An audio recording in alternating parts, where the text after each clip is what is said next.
Hey, what's going on with The Last of Us Part 2 Remastered? It's kind of a weird game, don't you think?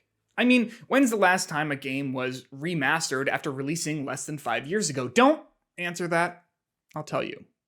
I think it could be argued that games like the director's cuts of Ghost of Tsushima and Death Stranding could be seen as remastered versions of sorts, but the word remastered means something really specific, and it's not used at all in any of the marketing for either game. So what sets The Last of Us Part 2 Remastered apart? Why re-release that game now of all times? What's the source of the backlash surrounding it? And why do so many people think that Naughty Dog is only focused on re-releasing its older titles? Alright, guy, or gal, or whoever, you ask a lot of questions, but let's start with that first one. What makes The Last of Us Part 2 Remastered a remastered?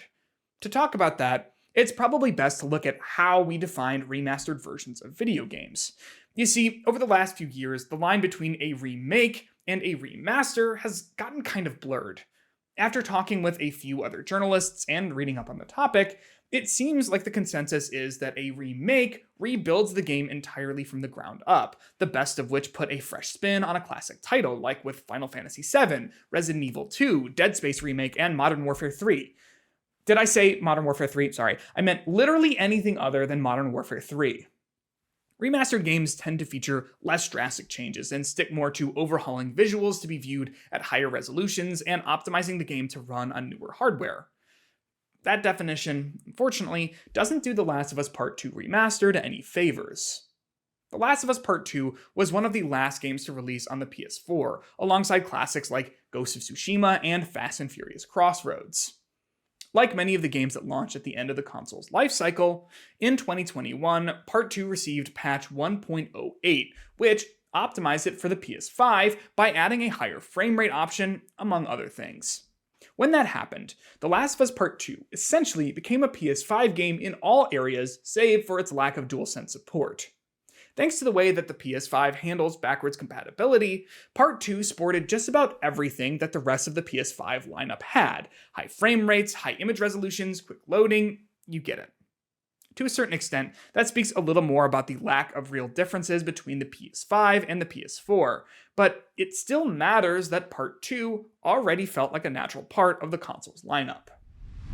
So the trailer for The Last of Us Part 2 Remastered went live in November 2023 and proudly boasts that the game has been remastered for the PlayStation 5 console, but doesn't mention what specifically about Part 2 has been remastered. Now, if I had to bet, which I love to do, when are we going to the casino next, I'd say that was done on purpose because, as I just mentioned, there just wasn't much to improve about The Last of Us Part 2 to justify a remaster. According to the PlayStation blog post that went live with the announcement trailer, Part 2 Remastered gets the same fidelity performance options that correlate with 4K resolution versus upscaled 4K that we've seen in essentially every other first-party Sony game, which I guess could be a selling point for anyone who's able to actually tell the difference between 4K and the upscaled 4K that the game was running on previously with the PS5, but for me and most others, it's not really a big selling point, I'd bet. Seriously, casino, when? On top of that, the game also has increased texture resolution, increased level of detail distance, improved shadow quality, and an increased animation sampling rate. Those differences, however, are going to be minuscule. The Last of Us Part 2 was already one of, if not the best looking games ever made, and to all but the most eagle-eyed players who are specifically looking for those things, the changes will be completely imperceptible. The biggest change that most people will notice is the addition of the DualSense support, but if that's what you're billing an entire remaster on, I think it'd be worth going back to the drawing board when it comes to actually marketing this thing. You know, it's kind of funny that The Last of Us Part 1 is one of the poster children of blurring the line between a remaster and a remake, while The Last of Us Part 2 Remastered gets to blaze the path forward for blurring the line between a remaster and nothing at all. Okay. If you're watching this, you're probably getting in a little bit of a huff right now. Peter, I hear you shouting at your phone screen while you eat lunch or learn to knit or whatever. The Last of Us Part 2 Remastered isn't just a remastered version of the game. It includes a whole bunch of other stuff like lost levels, developer commentary, new character outfits, guitar, free play, and a full-blown roguelike mode called No Return. You didn't even mention those things, and now you're wondering if it justifies its price tag? What a fucking fraud. I hate you. First, ow. Second, you're totally right. Those features all sound interesting, especially the lost levels and developer commentary. I imagine they'll provide an interesting look behind the curtain at what it's like creating a tentpole AAA release like this, but unfortunately, they just don't have a single thing to do with this being a remastered video game. It's additional content, sure, but it doesn't get around the fact that the name The Last of Us Part 2 Remastered suggests that more remastering has been done to the game than simply adding improved shadow quality. I mean, the original game looked like this. Sweet Jesus. Doctor? What are you doing?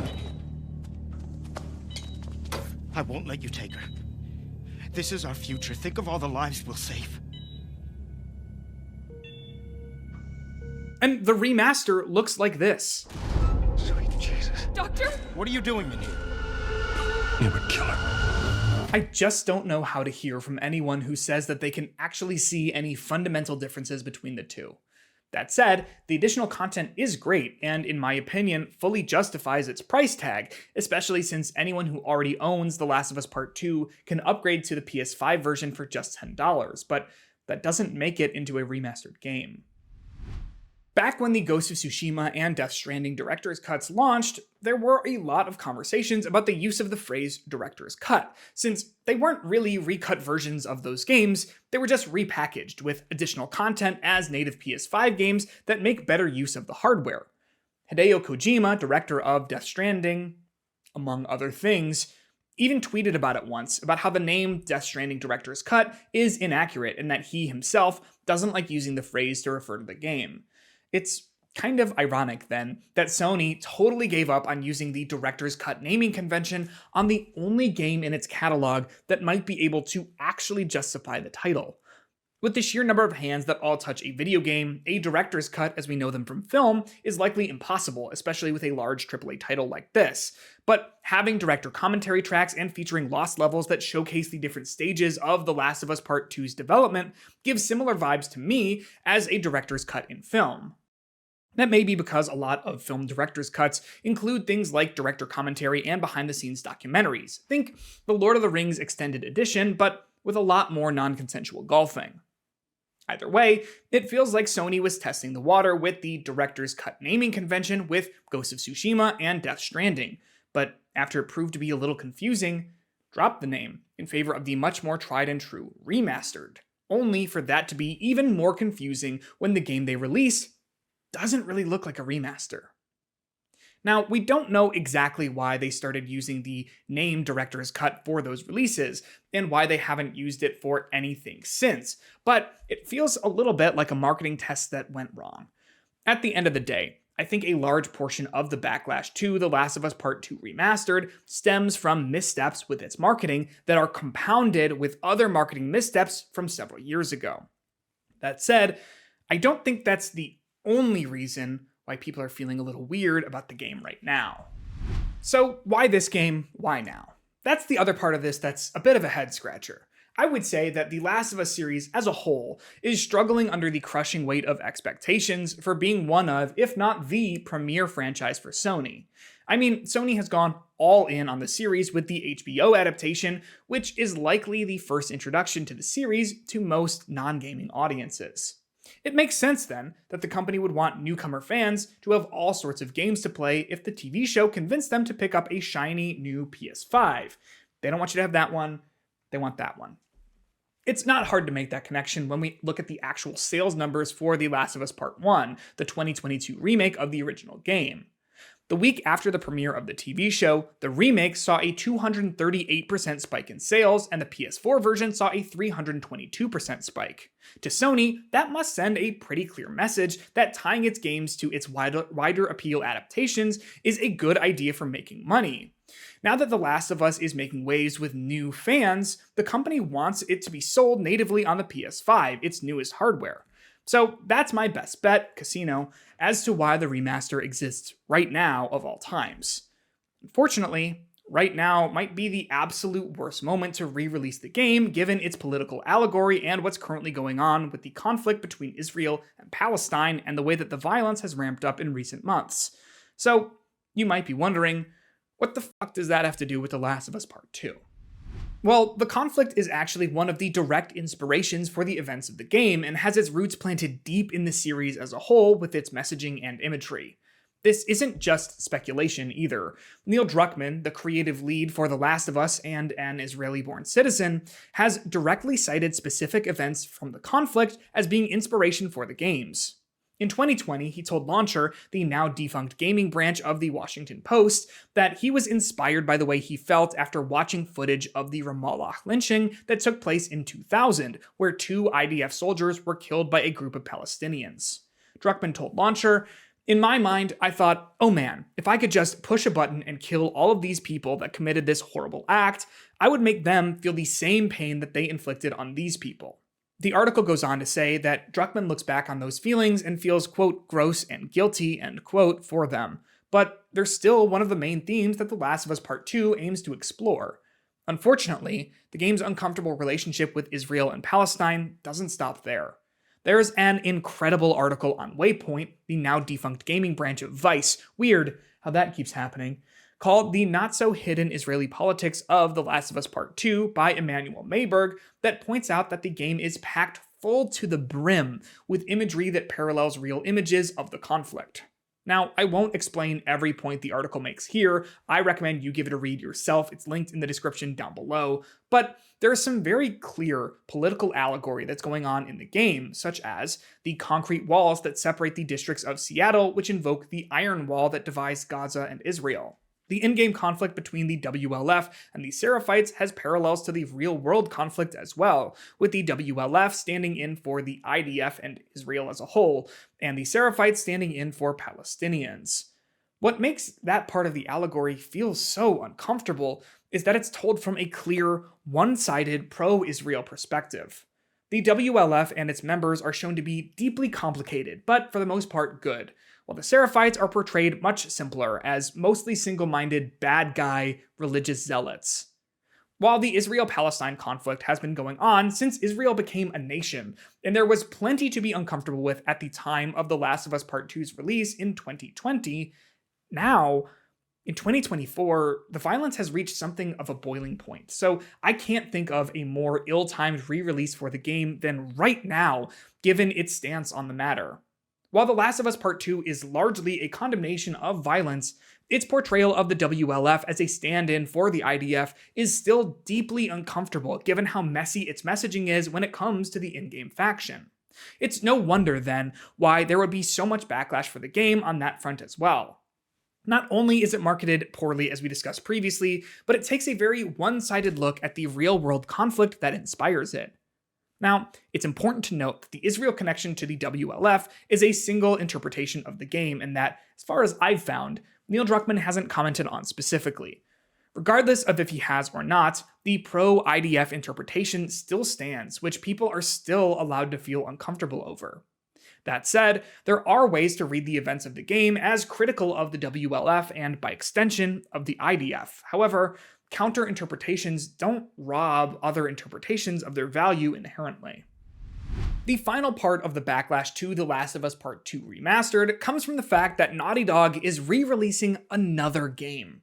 Since the release of the original Last of Us in 2013, the studio has produced 8 titles, 4 of which have been re-releases of their previous work, and 2 of them are just The Last of Us 1 again.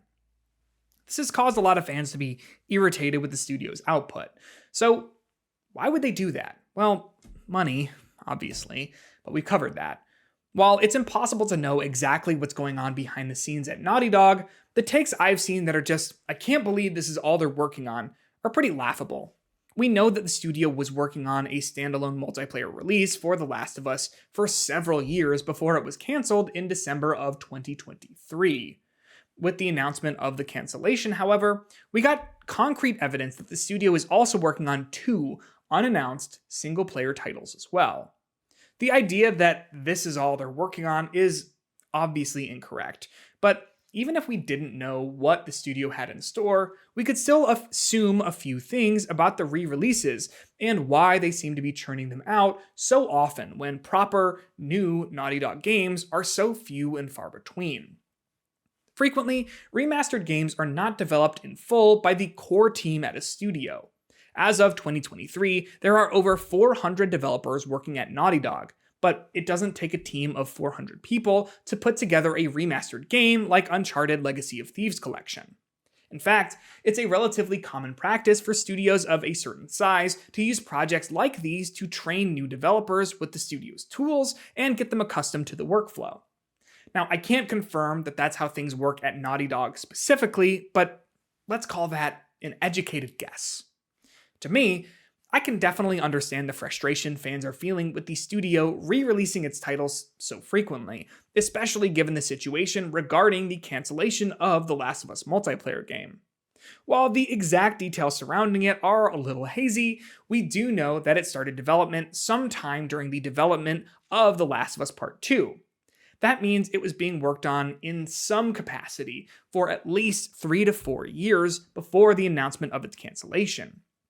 In the cancellation announcement, Naughty Dog says that as the studio ramped up into full production, it realized that the scope of the game would require it to become a, quote, solely live service game studio, end quote, which it didn't want to do, so the decision was made to can it.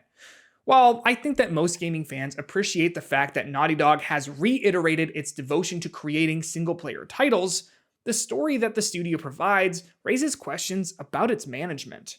If the game was in production for so long, why did it take 4 years to come to the decision that things weren't going to work out given the scope of the game and the size of the studio? Why wasn't Naughty Dog looking into that before deciding to work on a large multiplayer title? Now, there are definitely answers to those questions and the others that have been raised in the wake of the cancellation, but we'll likely never know them, thanks to how hush-hush things are with major studios behind the scenes. Regardless, I think the fact that the multiplayer game has been teased for so long, only for its story to end so unceremoniously, has stoked the fires of fan disappointment that's already been burning hot thanks to the Part 2 Remastered announcement. I think it's safe to say that a lot of the backlash we've seen as a response to The Last of Us Part 2 Remastered is relatively justified. However, it's foolish and completely misguided to think that Naughty Dog is simply re-releasing its older titles out of laziness or lack of care. Is money a motivator? Sure. But at the end of the day, we're talking about a company who needs to make money to keep its doors open. There's nothing wrong with being critical of the way it goes about doing that. I mean, what do you think all this has been about? But the idea that the remaster is a quick cash grab is, to me, the part of the backlash that's worth talking about the least.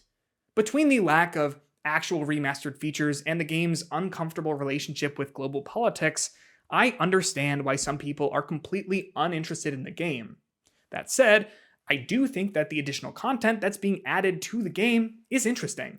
We so rarely get a look behind the curtain at game development from studios at the scale Naughty Dog operates, so the lost levels and developer commentary have really piqued my personal interest in a way that similar features included in the Orange Box for Half-Life 2 and Portal did when I was younger.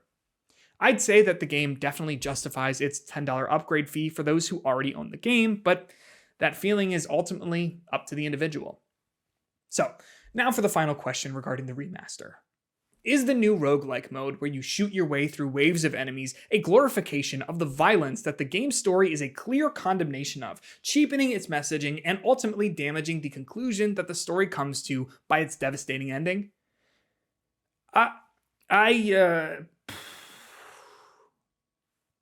Yes. Like and subscribe.